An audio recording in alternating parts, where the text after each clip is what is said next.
Welcome to another tutorial. In this one, we're going to take a look at the trends pages. These pages rank all of the teams in the world that are playing across the next 5 days, and it ranks them by a certain stat. So it's by occurrence as well. So you can see how many games. We're on the BTTS page here. You can see how many games.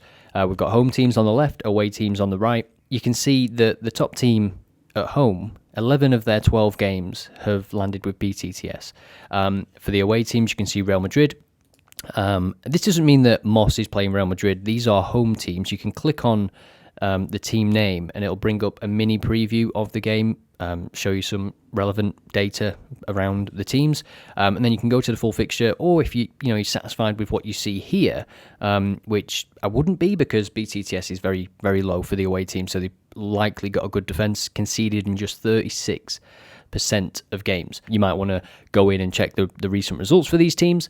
You can see that the odds actually not available on most games because the bookies don't want it to be available. Pretty much, they just don't want to price it up, but it does become available in the game. So for this one, you could say, let's just say when it hits 1.6. And then that's usually, the opening price around 12 minutes or so.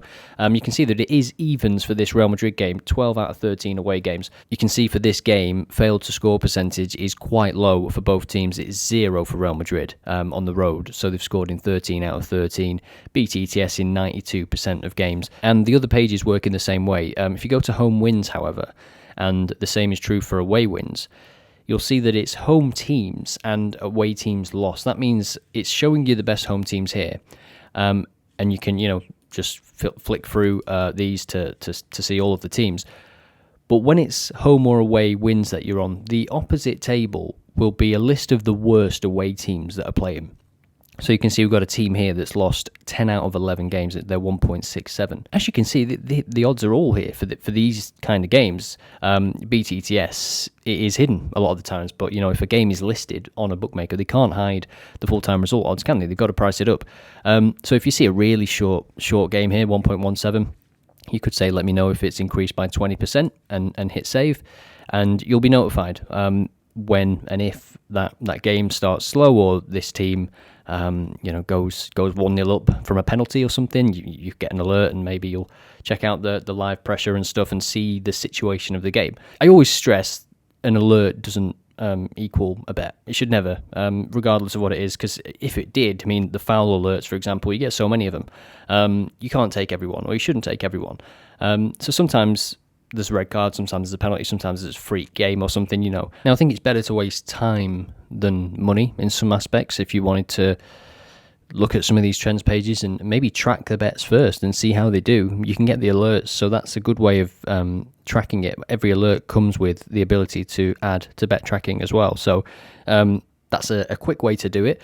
It'll show you what filter it's come from as well, or if it's come from the trends page. So again, easier to track through the alerts, and just trade paper first. It just eliminates some risk and build up a little bit of a history on bet tracking, where you can say, okay, this looks like it's going to work, and then it's just the smarter way to do it. But it requires discipline to simply just track bets, and not place them. But that's what I'm trying to do with the predictions feature as well.